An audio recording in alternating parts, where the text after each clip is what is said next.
So guys WWE SmackDown के last episode में एक बात तो क्लियर कट यहाँ पर हो चुकी है कि अब जे ऊसो वर्सेस गुंतर का जो मैच है वो रेसलमेनिया का मेन इवेंट नहीं रहेगा, बल्कि ये तीनों के बीच में जो राइवलरी चल रही है इतने सालों से उठती हुई आई है, ये अब रेसलमेनिया 41 का मेन इवेंट होने वाला है। यानी कि जे ऊसो और गुंतर अब यहाँ पर क्या करेंगे। एक पॉसिबिलिटी प्रोबेबिलिटी हमने पिछले वीडियो में बात करी थी, Jey Uso and Jimmy Uso के वापस से टैग टीम बनने की, यानी कि टाइटल रिटेन कर सकते हैं, रिटेन नहीं बल्कि जीत सकते हैं। बहुत लंबी टैग टीम टाइटल्स उनकी रही हैं जिमी ऊसो और जे ऊसो की, तो क्या जिमी ऊसो और जे ऊसो वापस से अपने उस टाइटल्स को, अपने उस टैग को, बेस्ट टैग टीम टाइटल वाले टैग को रिटेन कर सकते हैं, फिर बाद में टाइटल को भी जीत सकते हैं? क्या ये पॉसिबिलिटी काफी हाई है? हमने क्या डिस्कस किया था, हमने क्या बात करी थी कि जिमी ऊसो जे ऊसो की मदद करने आ सकता है गुंथर के मैच में, बट उसके बावजूद भी गुंथर रिटेन करेगा अपनी चैंपियनशिप को। ठीक है, ये बात हमने करी थी। और जे ऊसो को अब नीचे दिखाना, यानी कि जे ऊसो को मेन इवेंट की पिक्चर से अभी के लिए साइड में रख करके डब्ल्यूडब्ल्यूई किसको सुन रहा है भैया? फिर से फैंस को सुन रहा है डब्ल्यूडब्ल्यूई। पहले फैंस चाहते थे कि जे ऊसो को बहुत बढ़िया टाइटल रन लेकर के जाया जाए, बहुत बढ़िया चैंपियनशिप जिताई जाए, और वो चीज डब्ल्यूडब्ल्यूई ने करी भी। उसको रॉयल रंबल जिताई, उसके बाद चैंपियनशिप के लिए उसको लड़वा भी रहे गुंतर से। बट गुंतर एक आज की डेट में ना उस तरह का चैंपियन है कि जे ऊसो उस कैलिबर तक अभी नहीं पहुंच पाए, एटलीस्ट सिंगल्स मैच के अंदर, सिंगल्स रन में, सिंगल टाइटल मैच के अंदर। और स्पेशली गुंतर के साथ अगर आप उसको किसी मिड कार्ड टाइटल के साथ लड़वाते ना, जैसे कि यूएस टाइटल या फिर इंटरकॉन्टिनेंटल टाइटल, ये इनमें से कोई भी, दोनों में से कोई भी एक टाइटल दिलवाते, तो फैंस फिर भी कहते चलो हाँ ये चल जाएगा। लेकिन गुंतर को हरवाना, जो कि एक डोमिनेंट प्लेयर रहा है, ड्रू मैकिंटायर ने, जो कितने बड़े बड़े रेसलर्स को उसने हराया अभी तक, और अच्छे रेसलर्स जो फाइटिंग कॉम्पिटेंट देखने को मिलते हैं उनको हराया, वहां जे ऊसो अगर गुंतर को हराता भैया, ये डाइजेस्ट कर पाना बहुत मुश्किल है। बट मेन जो कहानी है वो अब इन तीनों के बीच में चल रही है। एक चीज क्लियर है, ये तीनों अब मेन इवेंट करने वाले, सीएम पंक का पहला मेन इवेंट होगा इस साल का। इस साल का नहीं बल्कि इसके लाइफ का पहला मेन इवेंट रेसलमेनिया के अंदर होने वाला है। तो इससे एक चीज क्लियर है कि एक मेन इवेंट हमारे पास ये है एक नाइट का, और अगली जो नाइट होगी या फिर पहली दूसरी नाइट का जो मेन इवेंट रहेगा वो आपको Cody Rhodes versus John Cena ही देखने को मिलने वाला है। क्योंकि जॉन सीना, कोडी रोड्स और रॉक, इनके बीच में स्टोन कोल्ड स्टीव ऑस्टिन की पॉसिबिलिटी बहुत हाई है। मैं अभी भी कह रहा हूं, बहुत हाई पॉसिबिलिटी है कि इस मैच में स्टोन कोल्ड स्टीव ऑस्टिन देखने को मिले, और यहां पर कोई इंटरफेरेंस नहीं चलेगी। पॉल हेमन देखने को मिलेगा, बिल्कुल उसके अपने काम करेगा, जिस तरह से वो काम करता है, पॉल हेमन अपने एडवोकेट की तरह काम करता है, वो चीजें पॉल हेमन करता देखने को मिलेगा। लेकिन फेवर फेवर की बात कर लेते हैं, अब एक छोटी सी बात फेवर पे भी कर लेते हैं। तो यहां पे बातचीत चली कि पॉल हेमन ने सीएम पंक को बोला, तू जो भी क्लोज ढूंढ रहे हो वो इसमें लिखा है, यानी कि मेन इवेंट रेसलमेनिया इसमें लिखा है। फिर इस बात पे Roman Reigns check, main event one man's favour, one man ऐसे ड्रीम चेक, और फिर सेथ रॉलिंस अपना अलग से भड़क रहा था। ठीक है, तो और यहाँ पर सीएम पंक इमोशनल था। तो ये जो पूरा सेगमेंट अब बहुत तगड़ा था, बट फेवर की बात अभी भी यहाँ पर रखी जा रही है। वो फेवर क्या हो सकता है? क्या पॉल हेमन और सीएम पंक मिल जाएंगे और रोमन रेंस को यहाँ पर साइड लाइन कर दिया जाएगा? बहुत हाई पॉसिबिलिटी इस चीज की भी है। अब अगर ऐसा होता है तो फिर क्या ये फेवर सिर्फ इतना सा ही है कि पॉल हेमन सीएम पंक के साथ मिल जाए?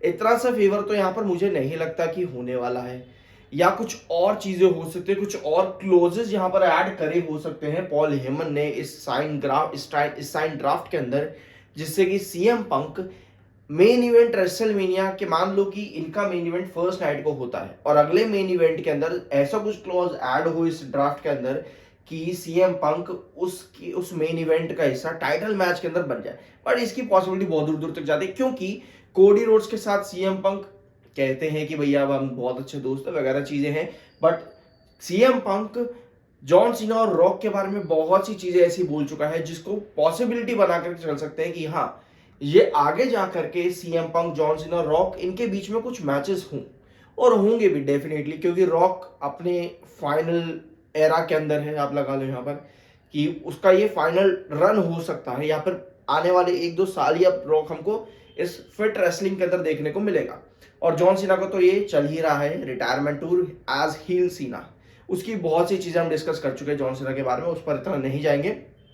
बट जब क्योंकि दोनों के फाइनल रन चल रहे हैं जॉन सीना और रॉक के, तो ऐसे में सीएम पंक हमको आगे बढ़ता देखने को मिल सकता है इन स्टोरी लाइंस को बिल्डअप करने में। ठीक है, तो पॉल हेमन का फेवर इतना हो सकता है कि ये मतलब कि रेसलमेनिया में जो भी चैंपियन बनेगा, जॉन सीना बनेगा या कोडी रोड बनेगा, तो वहां पर स्टोरी लाइन के अंदर घुसाए आपका पॉल हेमन सीएम पंक को।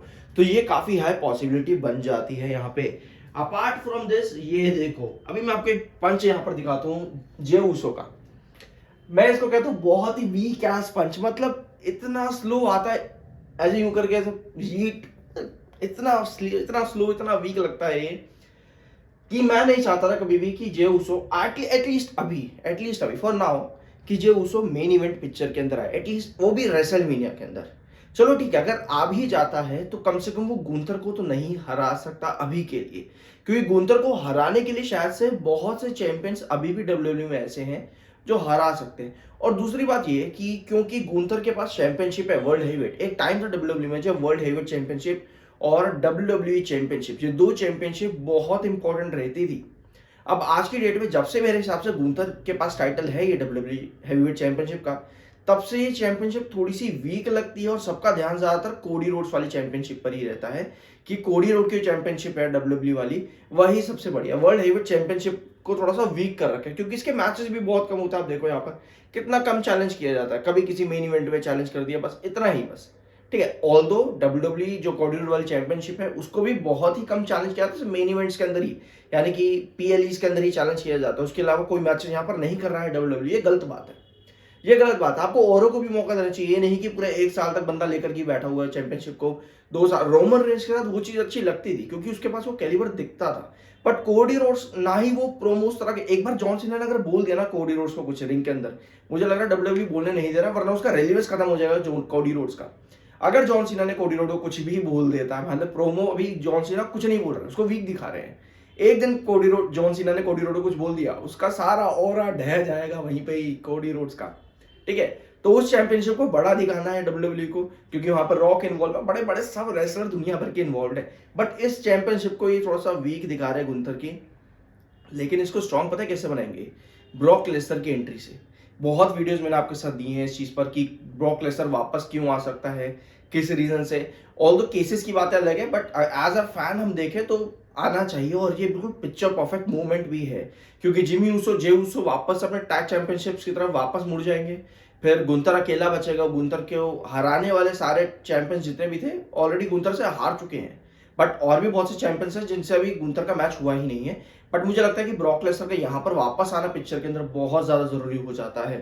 ठीक है, तो जे ऊसो वीक चैंपियन मुझे लगता है नहीं यहाँ पर होने वाला है। चैंपियन जे ऊसो हारेगा डेफिनेटली, और फिर जे ऊसो जिमी ऊसो अपना टैग चैंपियंस के लिए आगे बढ़ जाएंगे स्टोरी लाइन में। लेकिन सवाल अभी भी यही उठता है कि इन तीनों रेसलर्स में से कौन जीतेगा? आपका रोमन रेंस, सेथ रोलेंस या फिर सीएम पंक, इन तीनों रेसलर्स में से कौन जीत सकता है मेन इवेंट रेसलमेनिया का? क्योंकि भैया मेन इवेंट है, छोटा मैच नहीं होने वाला है, तीनों एकदम ताबड़तोड़ सुपरस्टार्स हैं, और डेफिनेटली किसी ना किसी का इंटरफेरेंस भी देखने को मिल सकता है। हो सकता है कि अब सीएम पंक मेन इवेंट कर रहा है, ये एक फेवर हो सकता है। सीएम पंक को मेन इवेंट में जिताना, ये दूसरा फेवर हो सकता है। या फिर सीएम पंक को मेन इवेंट में जिताना, उसके बाद से जो फेवर होगा वो ये होगा कि सीएम पंक को टैग चैंपियनशिप किसी टाइटल की तरफ लेकर के जाना, ये एक बड़ा फेवर हो सकता है। या फिर सीएम पंक को मेन इवेंट रेसलमेनिया लेकर के जाकर के जिताना पॉल हेमन की तरफ से, ये ऐसा हो सकता है कि कोई बड़ा रेसलर आकर के इंटरफेरेंस कर दे। तो बहुत हाई पॉसिबिलिटी, क्योंकि ब्रॉक लेसनर भी एक टाइम पर, और आपको एक चीज पता होनी चाहिए कि सेथ रॉलिंस का भी एक सेगमेंट ऐसा रहा है जिसमें पॉल हेमन इन केज सेथ रॉलिंस के साथ हाथ मिला रहा है। तो ये भी एक बहुत बड़ी पॉसिबिलिटी है कि पॉल हेमन, बट अभी नहीं, फेवर है तो सेथ रॉलिंस के साथ नहीं जाएगा, बिल्कुल भी ना के बराबर की पॉसिबिलिटीज की है। बट अब चीजें देखो काफी सारी हैं, चीजें देखो बहुत सारी हैं। हो सकता है कि डीन एम्ब्रोस का कॉन्ट्रैक्ट खत्म होने वाला है, डीन एम्ब्रोस आ जाए डब्ल्यूडब्ल्यूई में वापस आने वाले टाइम के अंदर, हो सकता है बैकलैश में आ जाए, कभी भी आ सकता है डीन एम्ब्रोस भी, क्योंकि उसका कॉन्ट्रैक्ट भी वहां पर खत्म होने वाला है। तो बहुत चीज़ें WWE के अंदर काफ़ी सारी स्टोरीज खुलेंगी इस रेसलमेनिया के बाद, काफ़ी सारी स्टोरीज नई बनेंगी और बहुत से रेसलर्स आपको वापस आते देखने को मिल सकते हैं, जैसे कि एलिस्टर ब्लैक। ऑल्दो मुझे वो रेसलर्स इतना कुछ ऐसा अट्रैक्टिव लगता नहीं है, बट आएंगे। अभी बहुत से रेसलर्स अभी WWE में वापस आने बाकी है। मिलता है अगले वीडियो में। आई होप की वीडियो आपको पसंद आएगा। सब्सक्राइब करके जाना, वीडियो को लाइक कर देना।